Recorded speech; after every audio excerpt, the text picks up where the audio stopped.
This is my 1950 Model B35 Beechcraft Bonanza. We're in the maintenance shop today. It's time for an oil change and the lubrication of the pitch change bearing. It helps adjust the pitch. So we'll be taking the prop off today and we'll be changing the oil. But we're going to start with the oil.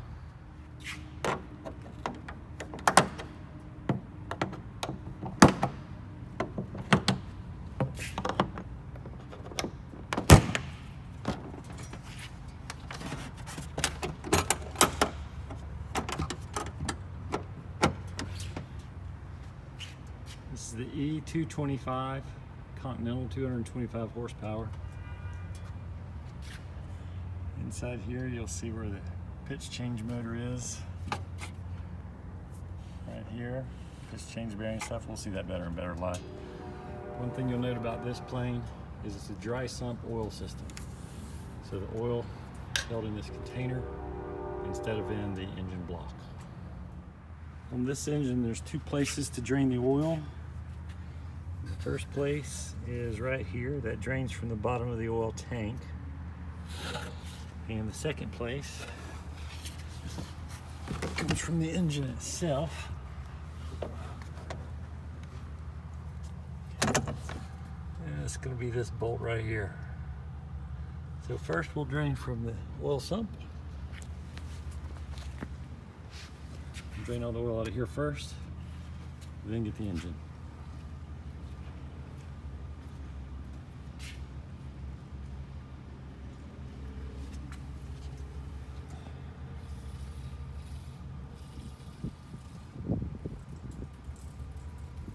We do have the spin-on oil filter adapter on this engine here. Added that last year in lieu of the oil screen.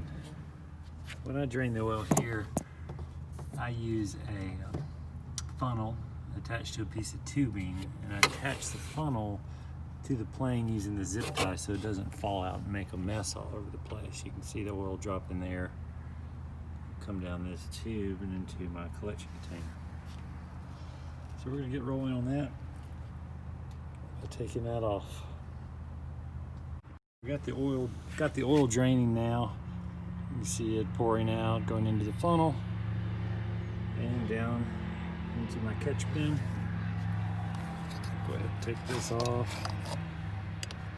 A little airflow down in there. So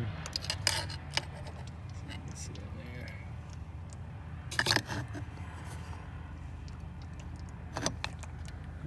So we'll let that run for a while. While the oil's draining out, I've already got the cover of the prop taken off, and we're going to start removing the pitch change mechanism in the prop. To do so, we start by removing these bolts. There's 6 of them, and then we'll remove this bolt. Let's take the prop off. Alright, a couple updates. The oil has stopped draining out, so that part's done. We'll let it drip for a little bit longer. There's no rush. As that's going on, inside for the pitch change bearing change, we've loosened up this bolt. There's another one down here. There's 6 total that go around the frame. So these bolts hold the flange that the pitch change motor is in. They also hold this ring gear, and they hold the electric pitch change motor. So you can see this loose now. You want that loose first before you undo the prop. So the prop, there was a little bolt in here with a cotter pin. I've got that on a different video. This has been removed, and you can see down in the prop, right, this is actually the crankshaft of the engine that's threaded on. So I'm using this breaker bar, works out to be 3/4 of an inch basically, to go through to give me the leverage to move this prop. The prop's on at 450 pounds of torque.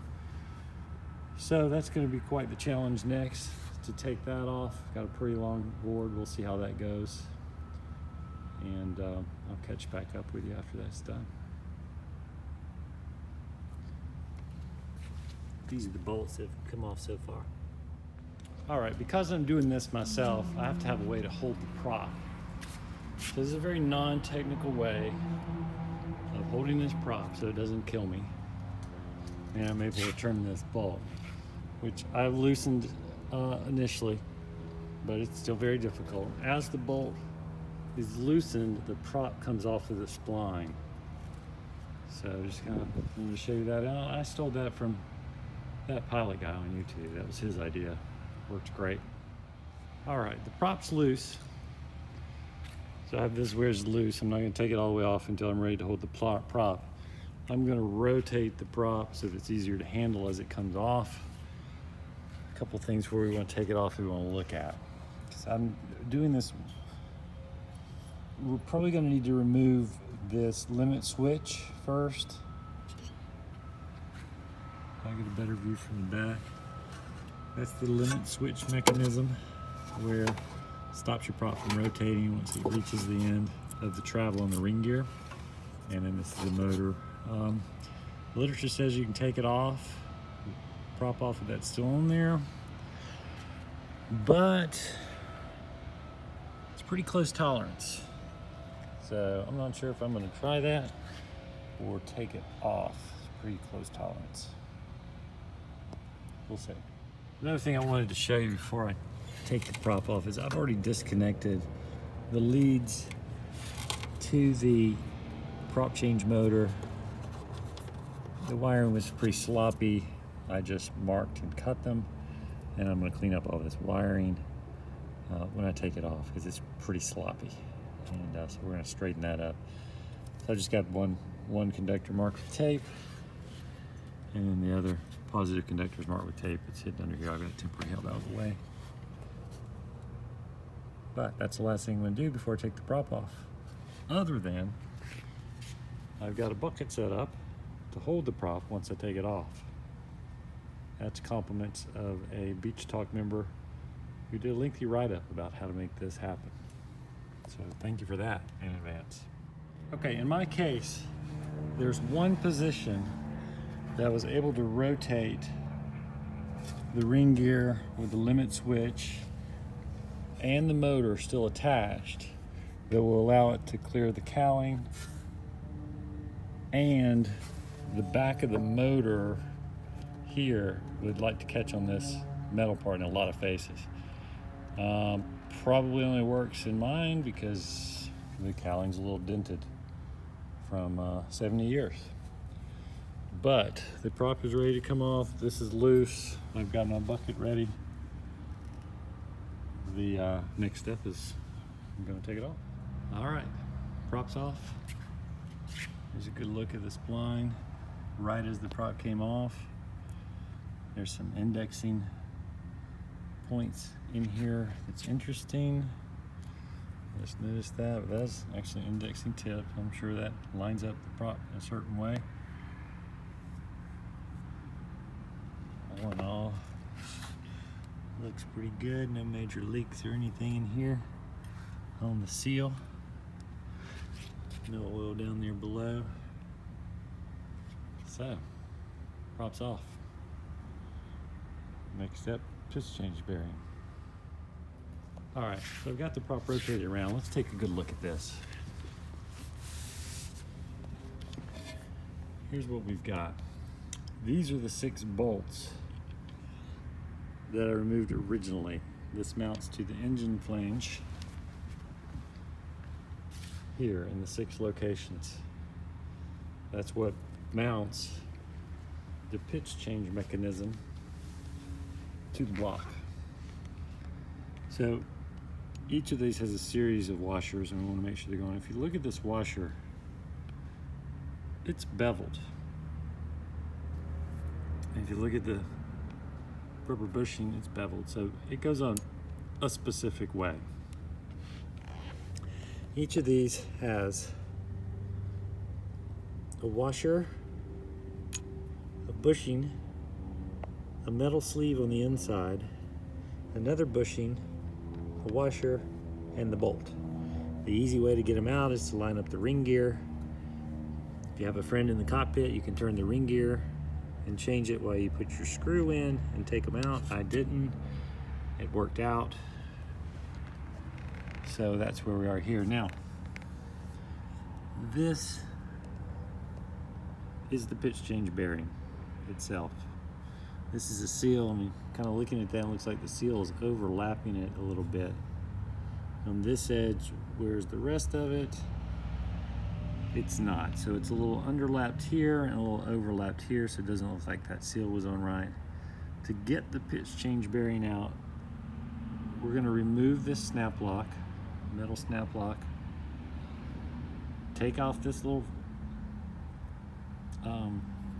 piece right here, the seal, and that should give us access. But before we do that, we have to unbolt it from the two yoke bolts that actually go into and push the engine. I'll get a better view of that later.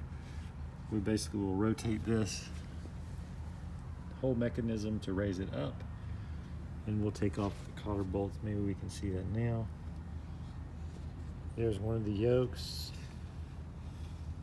Yeah, we can see it right there. And I'll show you how to get to that. We're gonna follow the manual on that from here out. But I wanted to take a quick look at that. The inside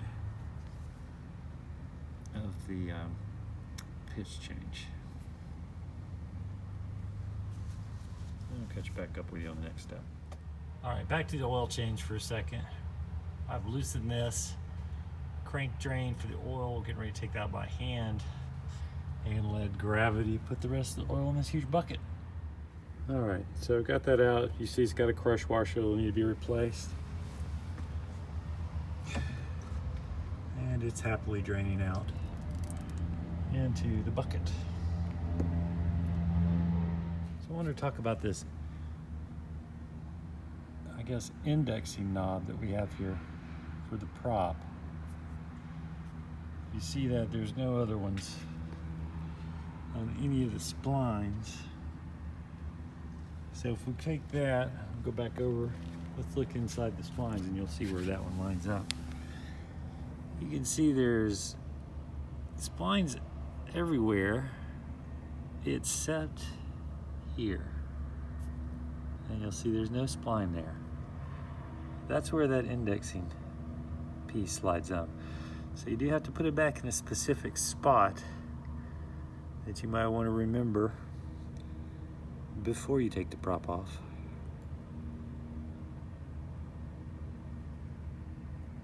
Makes it easier to put back on. So we're going to take this motor off. We're going to need that in order to take the rest of the assembly off. Probably would have been easier to take it off to begin with, but you can take it off as one assembly out of the prop, that is, and the pitch change. So here to take this off, I don't know if we'll be able to see it, but there's 3 hex nuts that will remove this from the ring gear. Or I guess I could just loosen up the indexing nuts on the ring gear and leave those as they are, which I may do. So there's several of these. This sets the fine pitch for the prop.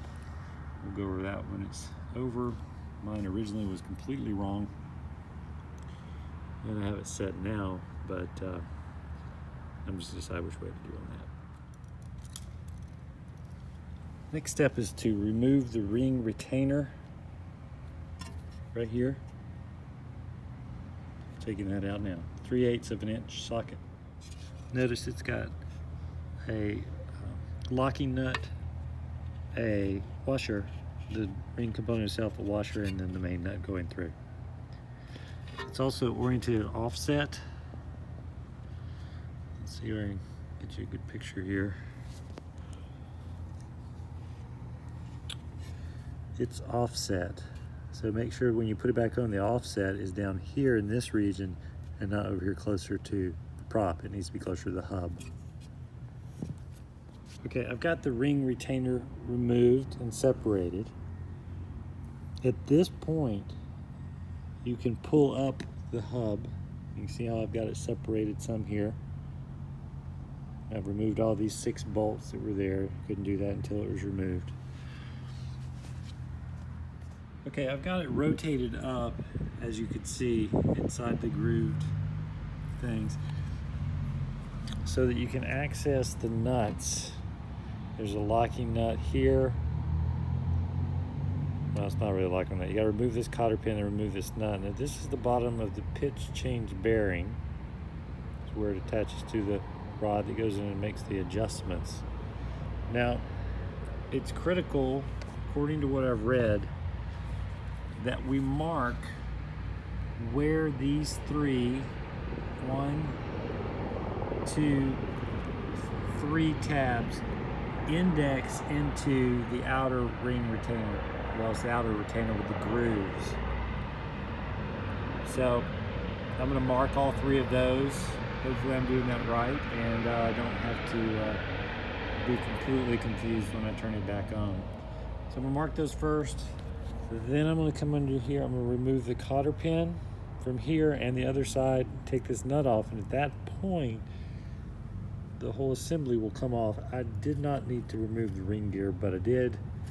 No big deal. But that's where we are right now. Look at that beautiful Bonanza. Hopefully it'll take off. We'll take a picture of it if it does. In the meantime, back to work.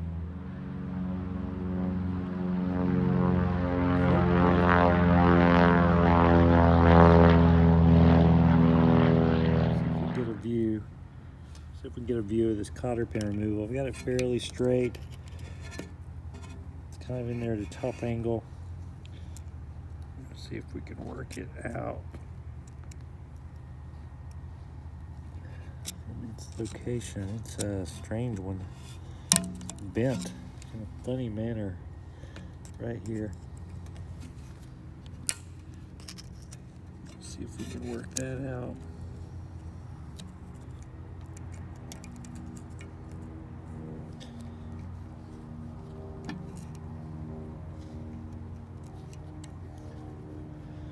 It's one that doesn't want to release. It's coming. And there it is. We're going to replace that one with a new one. Put it over here with the other parts. And now that that's out, we can loosen this bolt. When we loosen this, obviously there's no space, but it'll come out this other side. This will come down. All right, so I've got this one loose. The cotter pin's out. Before I go any further on that, I'm going to go to the other side, and we're going to get this one out. And this one's going to be a little bit of a bearing. See how tight they have that down, and then this one's basically folded in. So it's going to take a little while to get that out. Catch it on the other side. Okay, so the next cotter pin came out finally. Now this nut is larger than the other side. I don't know why. Maybe it's the nut, maybe it's the shaft, I don't know. We'll figure that out when we get closer. For whatever reason, this one's larger than the other side. So I'm gonna make a note that the larger one lines up with the front where my label is. So the larger nut holding pitch change bolt lines up where the label is, and in a few minutes hopefully we'll get to see that Bonanza, which is beautiful, landing and taking off again.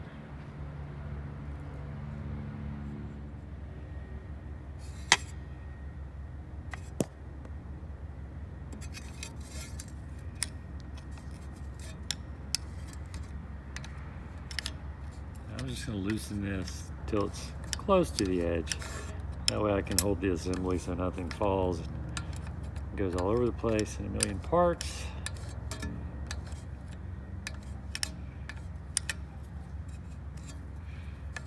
It just comes off as you go. So when you reassemble this, you're going to have to put them both on, put them down a little bit, put them both on, put them down a little bit, because there's no space.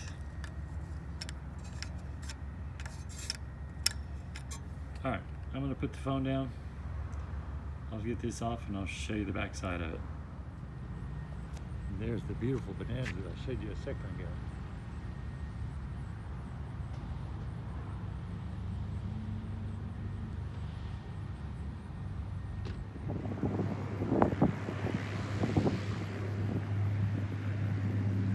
everybody needs a break from changing the pitch change bearing, why not watch Bonanza while you're taking a break?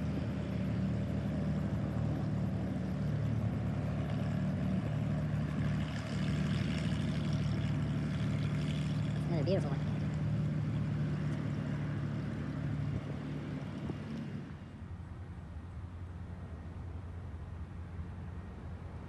All right, back to it. Let's take this pitch change assembly off.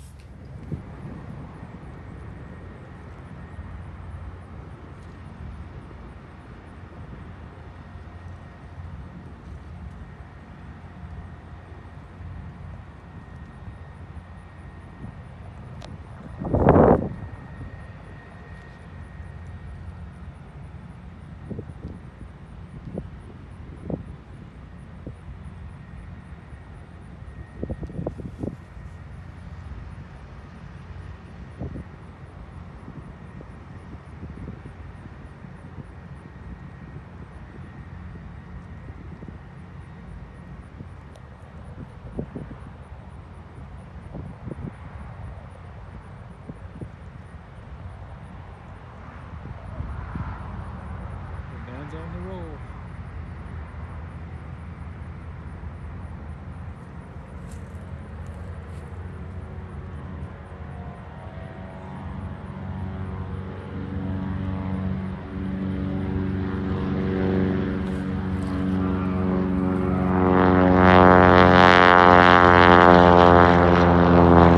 Alright, I've got the pitch change bearing removed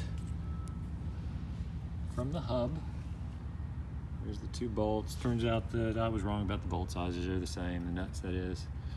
But anyway, I'm keeping them temporarily on here in place so I'll know which one went where. Just to be safe and keep it all the same.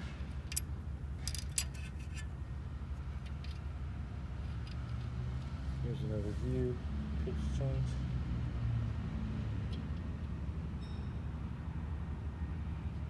Let's take a closer look at it. So, these nuts, which is where we just removed the pitch change bearing. It rotates inside of the adjusting mechanism based on the ring gear. Here's a view from the inside. We're going to mark each tab, which tab goes in which hole. We don't want to mess that up. And then we're going to take it out. I want to show this just to show there's 206 hours on this prop grease as long as the records are right. So we're going to zoom in and kind of pull some off a little bit. It's pretty dirty in my opinion. Still rotates fine, still lubed up good, but you know, pretty grimy. So we're 206 hours on this change. The book calls 250. I think for now we're just going to call it 200. One thing to do to check the bearings is we're going to run it around. I'm trying to feel for any roughness as the bearing turns. It's pretty smooth. I don't see any play. So I'm pretty happy with that. I don't think there's any issue with bad bearings. I don't feel any roughness at all. So let's get this out. So I've got them marked here on the bearing assembly, the 6, 2, and 11, based on where the motor mounts. And I've lifted this out the rest of the way by rotating. I've got the marks in here. Hopefully I keep those straight. Probably gonna make one bright mark. Here's another look at it from this angle.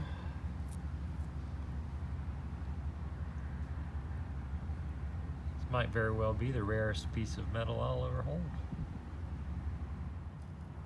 Okay, here's the bearing.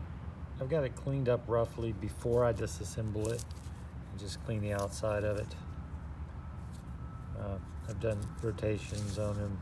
They look good. Clean the inside gently. Still a little wet right now. Getting ready to take the ring retainer off, the seal to get down to the bearings.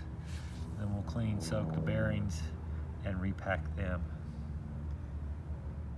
All right, I'm gonna try to show you guys how to remove this ring. I used a screwdriver 1 to give it a little gentle pressure, and then a secondary screwdriver to pull it down and away out of the thing. Once I did that, you can see it's separated. Once we're here, I'm just going to use gentle finger pressure. I'm pushing in slightly.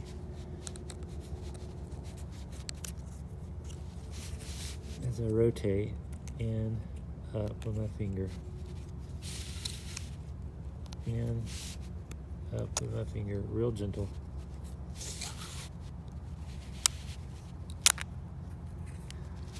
Okay.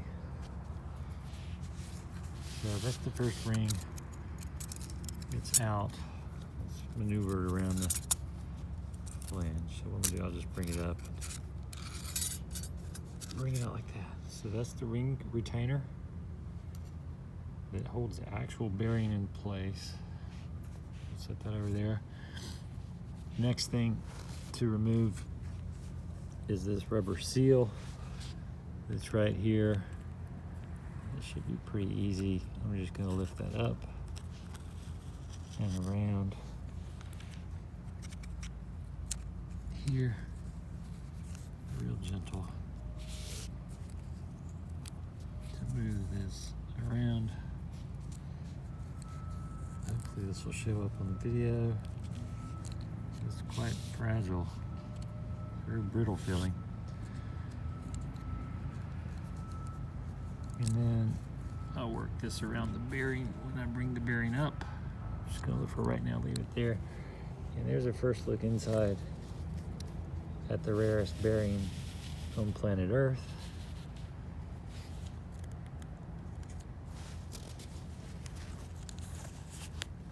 Again, a lot of this moisture that's here is because I had soaked it slightly. I'll turn it over and do the same thing to the other side.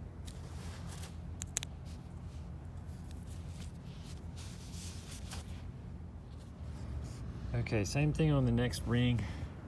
I've got it partially out, and I'm just going to work that around the edge just like the other one until it's out.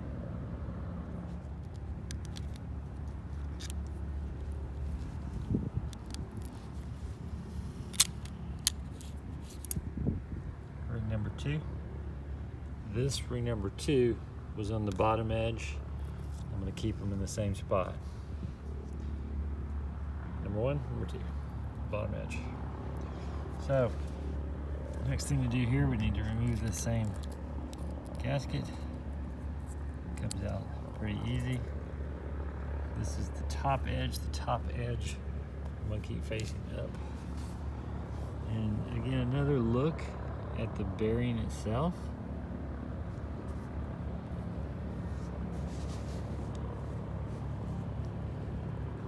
It's expensive metal.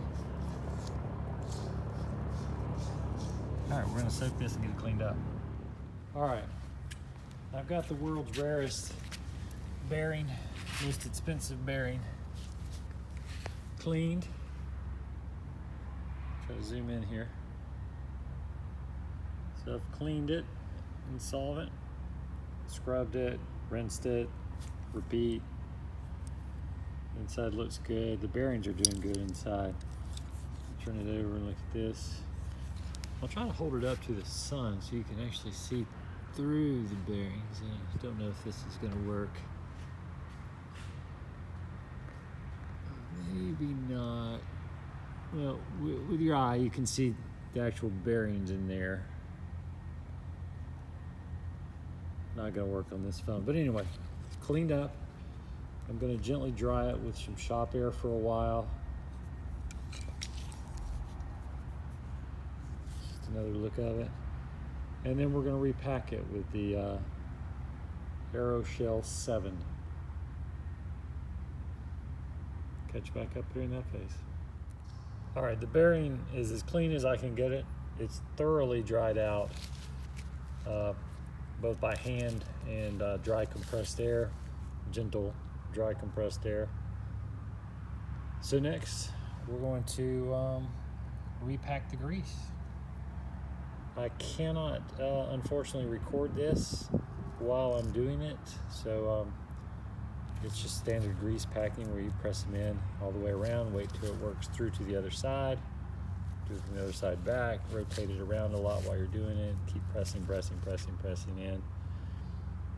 So that's the next step. See you on the other side. Okay, a lot of work was done since the last part. The ring gear, I've cleaned it up and I've got it ready to go. This is what the pitch change bearing rides in. When you turn the motor, which turns the ring gear, which is attached to this rotates and causes the pitch change gear to rise up or down, which ultimately is what changes your pitch on your prop. So I've got this cleaned up. I'm waiting for it to dry. It's still a little wet, you can see in there from the reflection. And then I'm gonna lube all of these races very well. The pitch change. I've got the pitch change bearing reassembled. It's lubed up. I pressed and pressed and pressed and pressed and pressed lube in there until it was ready, so it's quite a bit of lube around it. Before I reassemble it back and everything, I'm gonna give it another coat of lube. Ultimately, I might have to clean up my plane a little bit if I put excess lube, but I'd rather have excess than too little. So you see this rotates inside of that, which rises up and down on those threads. That's what changes the pitch. So, waiting for this to dry a little bit, put some Aeroshell 7 on the inside of it, then we're going to reassemble things back together. In the meantime, I'm going to clean this up. Alright, I've got all the parts cleaned up. This looks a lot better. Still need to lubricate all these pieces, and then we'll get them reassembled. That's going to be the next step. I also do want to mention it's a good idea to replace these bushings each time you do it. They actually are still available at Beechcraft. I got mine from Rapid. Outrageously expensive at about $24.95 a piece, which is ridiculous, but it's a good idea to replace them. So I've cleaned up the flange around the prop. Also cleaned the old grease off of the threads and the splines. Now, one thing I'd like to show everybody, this part right here is brass. This actually rotates as well. When you put the hub back on, your pitch change bearing is rotating right here. So I'll make sure there's a good amount of lube right here as well before I put the prop back on. Steps outlined in the CSO Beech steps to do the pitch change bearing recommended that you run the bearing for 3 minutes at high speed. So I fashioned a tool, I have a wire to do just that.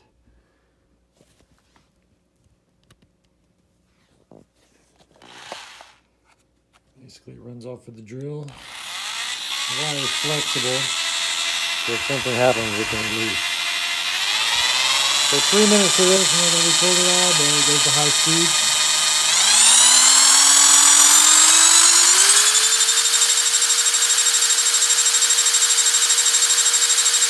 Apparently this is bacon is big. It's been running for 3 minutes, we're going to start down.